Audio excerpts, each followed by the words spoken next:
여러분은 세상 어딘가에 있는 모든 섬 주민이 한 가족이고 단 한 사람의 후손인 곳에 대해 궁금해 본 적이 있나요? 혹은 나폴레옹 보나파르트의 마지막 고향이 된 섬에 대해 생각해 본 적이 있나요? 상상해 보세요. 세상과 완전히 단절된 섬, 가장 가까운 병원까지 2,000마일이 넘는 곳에 위치한 섬을. 과거 반란군의 은신처였던 이 외진 천국은 이제 전설적인 이야기로 역사의 길이 남았습니다. 잠시 후 우리는 지구에서 가장 외딴 섬 요술 탐험하는 여정을 떠날 것입니다. 이곳은 여러분이 원거리 생활에 대해 알고 있다고 생각했던 것을 도전하게 만들 장소들입니다. 세인트 헬레나는 역사와 고립으로 둘러싸인 외딴 섬으로 시간이 멈춘 듯한 곳입니다. 나폴레옹 보나파르트의 마지막 고향으로 알려진 세인트 헬레나는 생존과 회복력, 그리고 역경을 이겨내는 변화를 담고 있는 이야기를 가지고 있습니다. 1502년, 포르투갈 탐험가들이 대서양 한가운데 이 고립된 보석을 발견했습니다. 수세기 동안 유럽, 아프리카, 아시아를 오가는 배들의 중요한 중간 기착지로 사용되었습니다. 하지만 이 섬의 가장 중요한 점은 1815년 나폴레옹 보나파르트가 이곳에 유배되면서 시작되었습니다. 황제의 마지막 해는 이 섬을 인내의 상징으로 만들었습니다. 오늘날 방문객들은 나폴레옹의 무덤에 서거나 한때 제국의 무게를 지탱했던 요새 같은 풍경을 거닐 수 있습니다. 역사적으로 세인트 헬레나에 도달하는 것은 쉽지 않았습니다. 수년 동안 세인트 헬레나호는 이 섬과 남아프리카의 케이프타운을 연결하는 생명선이었습니다. 2017년 공항이 개항되면서 섬의 접근성이 변화했습니다. 하지만 오늘날에도 비행기는 여전히 드물고 비싸며 날씨에 의존하기 때문에 섬의 신비로움과 매력을 더하고 있습니다. 이 긴 여정을 감수할 준비가 된 사람들에게 세인트 헬레나는 현대 생활의 혼잡함에서 멀리 떨어진 드물고 손길이 닿지 않은 경험을 제공합니다. 세인트 헬레나의 삶은 힘듭니다. 약 4,500명의 주민, 즉 세인트들은 매일 도전에 직면해 있습니다. 음식부터 건축 자재까지 모든 것이 멀리서 배송되어야 하므로 기본적인 필요조차 비쌉니다. 교육은 초등학교 수준으로 제한되어 있으며 많은 젊은이들이 섬을 떠나 기회를 찾고 있습니다. 그럼에도 불구하고 섬 주민들은 회복력을 유지하고 있습니다. 아프리카, 유럽, 아시아의 다양한 유산이 섞인 주민들은 고립이 어떻게 힘과 단결을 만들 수 있는지를 보여줍니다. 관광은 섬 경제의 중요한 부분이 되었으며 방문객들은 나폴레옹을 둘러싼 풍부한 역사에 매료됩니다. 그러나 제한된 인프라와 외딴 위치로 인해 관광객의 유입은 상대적으로 낮습니다. 이 독특한 장소의 아름다움과 역사에 대해 어떻게 생각하시나요? 세인트 헬레나를 방문해 보셨거나 그 매혹적인 과거를 직접 경험해 보신 적이 있나요? 아래 댓글로 여러분의 생각과 이야기를 듣고 싶습니다. 여전히 주민이 겨우 60명인 섬이 있다고 믿으시나요? 광활한 태평양의 한가운데 가장 가까운 본토에서 수천 마일 떨어진 곳에 비트케언 섬이 있습니다. 전설긴 사건 이후 피난처가 된 이곳은 특별한 이야기를 가지고 있습니다. 이 이야기는 1189년 HMS 바운티에서 발생한 악명 높은 반란으로 시작됩니다. 윌리엄 블라이는 플래처 크리스천이 이끄는 선원들에 의해 정복되었습니다. 영국의 정의에서 도망치기 위해 반란자들은 그들이 찾을 수 있는 가장 고립된 장소인 비트케언 섬으로 향했습니다. 타히티의 폴리네시아인들과 함께 그들은 완전한 고립 속에서 문화를 융합하며 새로운 삶을 시작했습니다. 비트케언의 문화는 정말 독특합니다. 섬 주민들은 18세기 영어와 폴리네시아 영향을 혼합한 비트켄이란 독특한 언어를 사용합니다. 이곳의 전통 공예에서 창의성이 깊게 뿌리내리고 있습니다. 그들은 정교한 나무 조각을 만들고 세밀한 바구니를 엮으며 이러한 기술은 세대를 거쳐 전해 내려옵니다. 이 공예품들은 단순한 기념품이 아니라 섬의 역사, 문화, 정체성을 보존하는 중요한 방법입니다. 마을을 거닐다 보면 숙련된 손들이 나무를 예술로 변형시키는 모습을 볼 수 있습니다. 각 작품은 조상들의 회복력을 기리는 헌사입니다. 하지만 비트케언에서의 삶은 도전이 따릅니다. 섬에는 공항이 없고 외부 세계와의 유일한 연결 수단인 배는 날씨와 해양 조건에 따라 도착하는데 며칠이 걸릴 수 있습니다. 이러한 고립은 밀접한 공동체를 형성하지만 일상생활을 어렵게 만듭니다. 젊은이들은 종종 교육이나 더 나은 기회를 찾아 떠나고 많은 이들이 돌아오지 않습니다. 60명의 주민만 있는 피트케언의 미래는 불확실합니다. 전통을 이어갈 젊은 세대의 부족은 섬의 생존을 위태롭게 만듭니다. 필수품은 몇 달 전에 미리 주문해야 하며 기본적인 의료 서비스조차 뉴질랜드나 타히티로 가야 합니다. 피트케언의 고립은 그 자체로 가장 큰 아름다움이자 가장 큰 도전입니다. 플래처 크리스천의 후손인 제키 크리스천의 이야기를 고려해보세요. 그녀는 섬의 문화유산을 보존하기 위해 tirelessly 노력해왔습니다. 그녀는 어린 시절 할머니와 함께 바구니를 엮으면서 반란의 이야기를 들었던 기억을 떠올립니다. 제키는 이러한 전통이 단순한 기억이 아니라 생명줄이며 빠르게 잊혀져가는 피트케언의 이야기를 계속해서 이어가는 방법이라고 말합니다. 60명의 주민만 있는 피트케언의 미래는 위태롭습니다.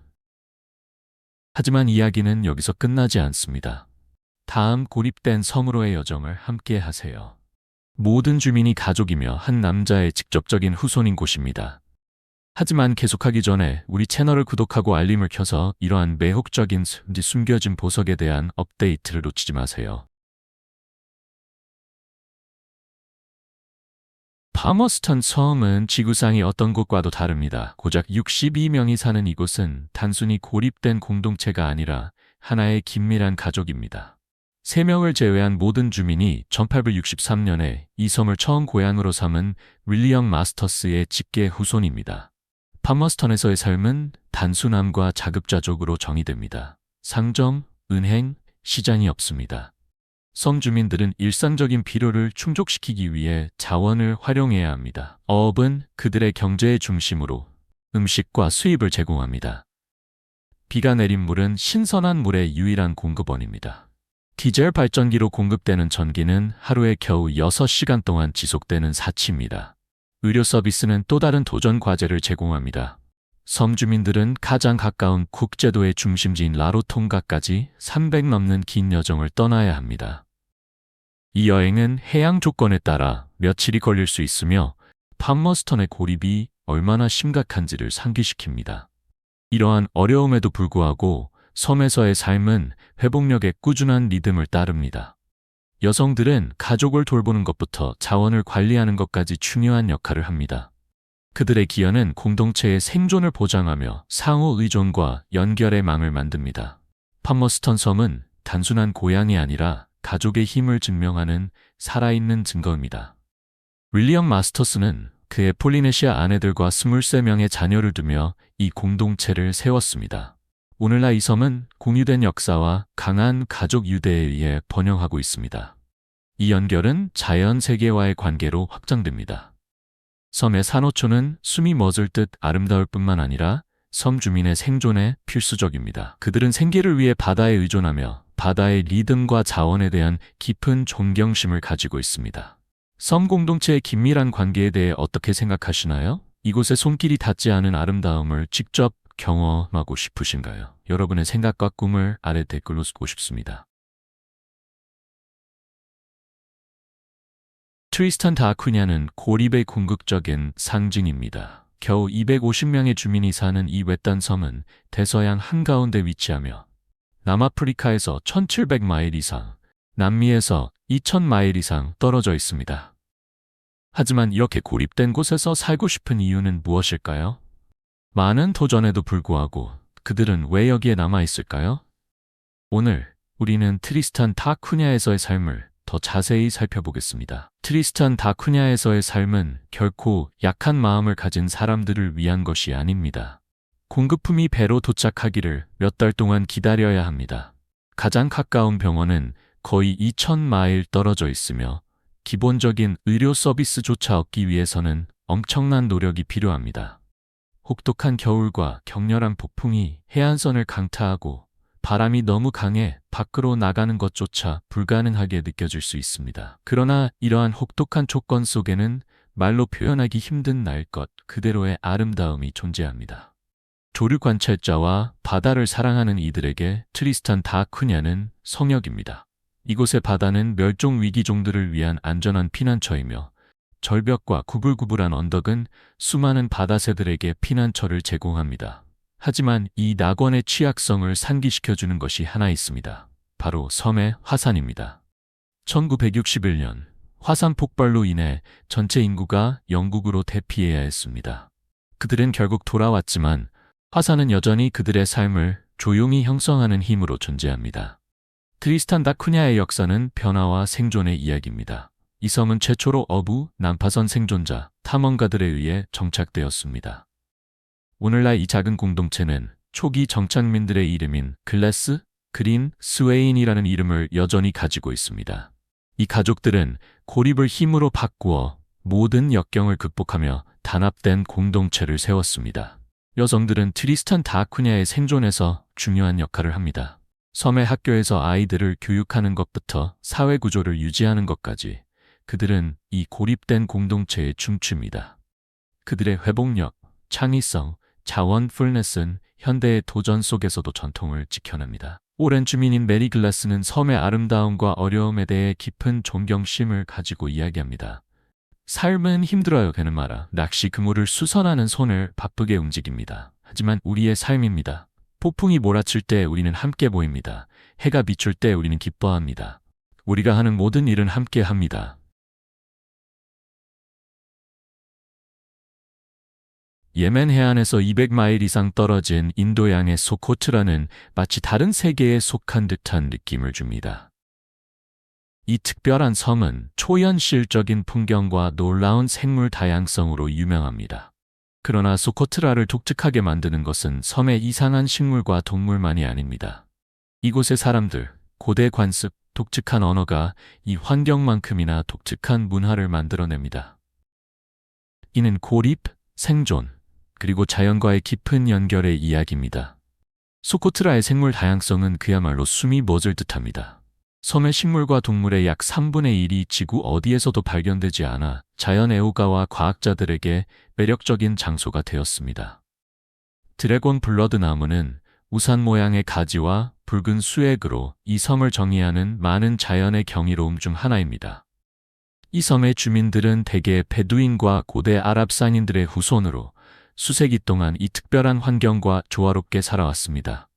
그들의 언어인 소코트리는 다른 언어와는 다르며 섬의 문화적이고 지리적인 고립을 상기시켜주는 살아있는 증거입니다. 이러한 전통은 토착식물의 사용으로 확장됩니다. 여성들은 소코트라의 약용 허브에 대한 지식을 보존하는 데 중요한 역할을 합니다. 수세기 동안 그들은 드래곤 블러드 나무의 수지를 상처 치료에 사용하고 향을 영적 및 약용 목적으로 사용해왔습니다. 소코트라는 균형에 의존합니다.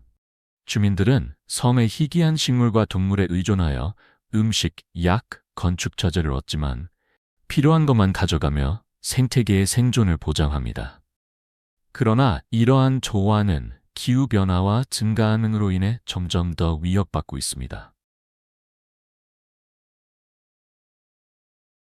이스터 섬, 즉 라파누이는 지구에서 가장 신비로운 장소 중 하나입니다. 가장 가까운 육지에서 2000마일 이상 떨어진 이 외딴 태평양 섬은 잃어버린 문명의 비밀을 간직한 모아이 석상으로 유명합니다. 라파누이 사람들은 1200년경에 이 섬에 도착하여 별과 전통 항해 방법만을 사용하여 수천 마일을 항해했습니다. 수세기 동안 그들은 거의 900개의 모아이 석상을 조각했으며 그중 일부는 높이가 33피트에 달하고 무게는 80톤에 이릅니다. 하지만 모아이를 만드는 것은 대가를 치러야 했습니다. 섬의 울창한 숲이 이 거대한 석상을 운반하기 위해 제거되어 생태계에 심각한 피해를 주었습니다. 18세기까지 한때 번성했던 라파누이 사회는 붕괴되기 시작했습니다. 모아이 석상은 섬 곳곳에 줄지어 서 있으며 방문객들과 연구자들을 매료시키고 있습니다. 많은 석상이 17세기 부족 간의 갈등 중에 넘어졌지만 현재 보관 작업이 진행 중이며 원래 위치로 되돌려지고 있습니다. 이미 몇 개의 모아이는 다시 세워져 회복력과 문화적 자부심의 강력한 상징으로 자리 잡고 있습니다. 아우통가리키는 섬의 가장 상징적인 장소 중 하나로 15개의 모아이가 태평양을 배경으로 줄지어 서 있습니다. 이곳은 놀라운 아름다움의 장소일 뿐만 아니라 자연의 취약성과 인간의 선택의 결과를 상기시켜주는 곳입니다. 수세기 동안의 어려움에도 불구하고 라파누이 사람들은 그들의 문화, 언어, 전통을 보존하며 지속적인 정신의 상징으로 서 있습니다. 야자수의 속삭임과 멀리서 들리는 바다새의 울음소리만이 들리는 깨끗한 섬에 발을 디디는 상상을 해보세요. 키리바시의 라인 제도의 일부인 캐롤라인 섬은 지구에서 마지막으로 손길이 닿지 않은 야생동물 보호구역 중 하나로 여겨집니다. 캐롤라인 섬은 자연의 놀라운 회복력에 살아있는 예입니다. 수정처럼 맑은 청록색물로 가득 찬 반짝이는 석호는 해양생물로 가득한 산호초로 둘러싸여 있습니다. 이 섬은 검은 루디와 흰 턴을 포함한 여러 바다새의 중요한 번식지입니다. 키리바시 정부에 따르면 이 섬의 생태계는 매년 10,000개 이상의 번식하는 바다새를 지원하며 이는 보호구역으로서의 중요성을 나타내는 인상적인 수치입니다. 캐롤라인 섬 주변의 산호초는 태평양에서 가장 깨끗한 곳 중 하나로 해로운 인간 활동에 의해 손상되지 않았습니다. 이 산호초는 숨이 멎을 듯 아름다울 뿐만 아니라 세계 해양 생태계의 건강에 필수적이며 수많은 종들에게 안전한 피난처를 제공합니다. 캐롤라인 섬의 고립은 그 자체로 가장 큰 보호막입니다. 주요 도시에서 4,000마일 이상 떨어진 이곳은 인간의 정착지로부터 손길이 닿지 않았습니다. 상주 주민, 인프라, 관광이 없는 이 섬의 생태계는 수세기 동안 그대로 번영해 왔습니다. 그러나 고립이 안전을 보장하지는 않습니다. 기후변화로 인한 해수면 상승은 캐롤라인 섬의 섬세한 생태계에 심각한 위협이 되고 있습니다. 유엔의 연구에 따르면 캐롤라인과 같은 저지대 섬은 지구 온도가 계속 상승하면 다음 세기 내에 침수될 수 있다고 합니다.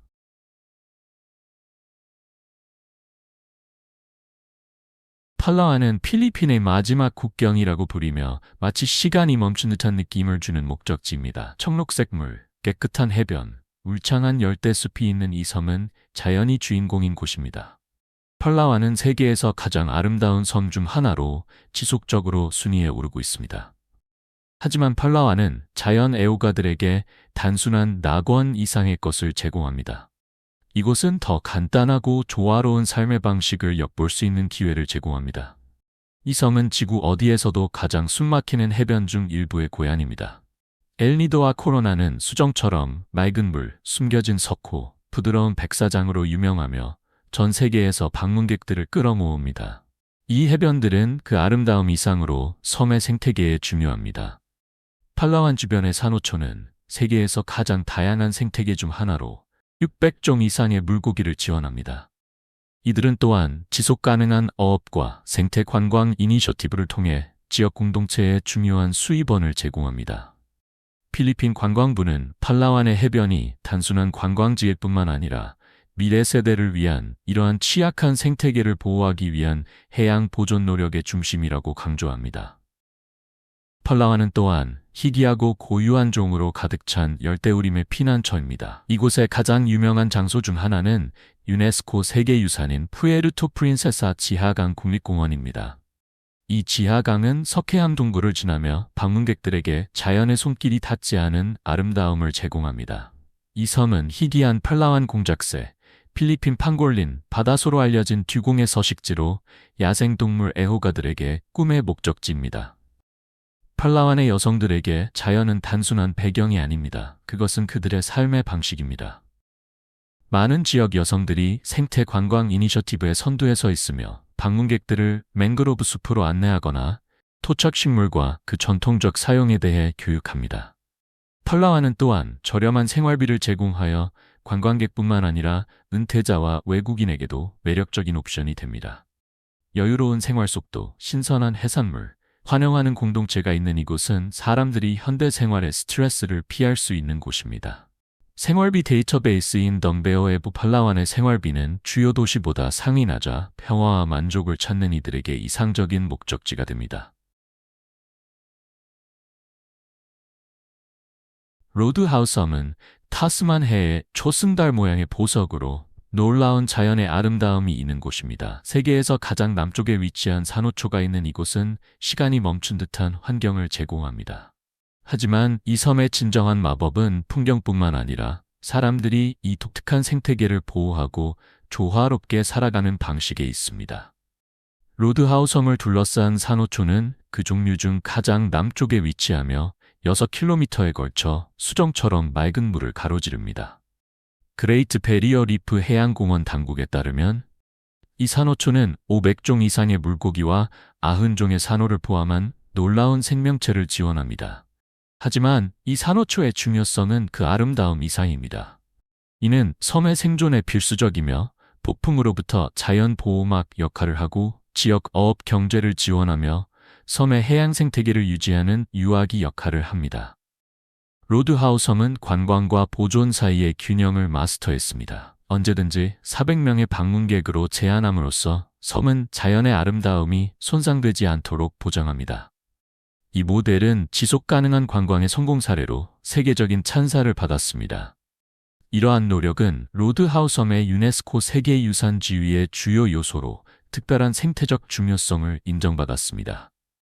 로드하우 섬에서의 삶은 자연에 대한 깊은 존경심을 중심으로 돌아갑니다. 섬의 전기는 재생 가능한 자원에서 공급되며 폐기물은 신중하게 관리되고 인간 활동의 영향을 최소화하기 위해 모든 노력이 기울여 이곳의 작은 공동체는 이 천국을 보존하겠다는 공동의 약속으로 단결되어 있습니다.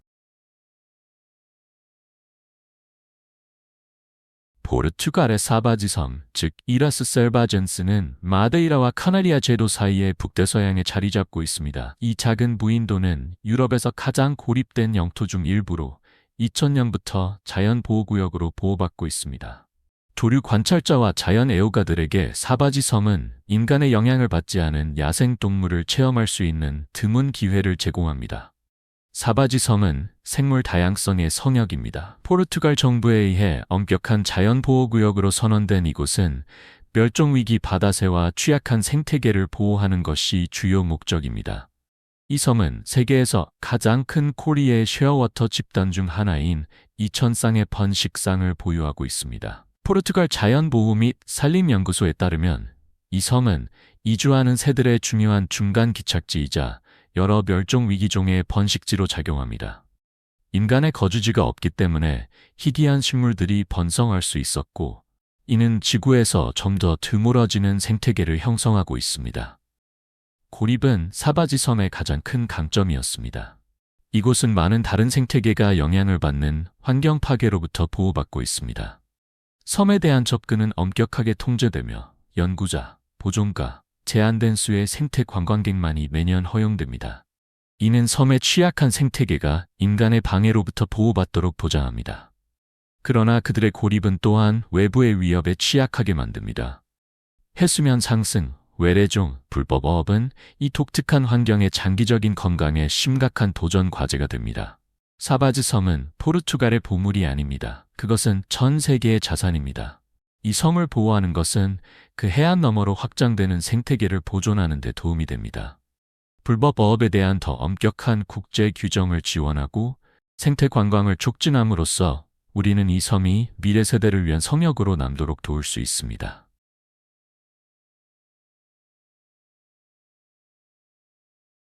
오늘 영상이 마음에 드셨다면 좋아요 버튼을 눌러주시고 채널 구독도 잊지 말아주세요. 여러분의 응원이 저희에게는 정말 큰 힘이 됩니다. 지금 화면에 나타나는 영상을 클릭해보세요. 분명히 이 콘텐츠를 좋아하실 거예요. 다음에 어떤 나라를 다뤄주었으면 좋겠는지 아래에 댓글로 남겨주세요. 시청해주셔서 정말 감사합니다. 다음 영상에서 만나요. 이 멋진 모험에 동참해주셔서 감사합니다. 여러분의 생각을 댓글로 남겨주시고 좋아요를 눌러주시고 더 많은 정보를 받아보려면 구독하는 것을 잊지 마세요. 다음에 또 봐요.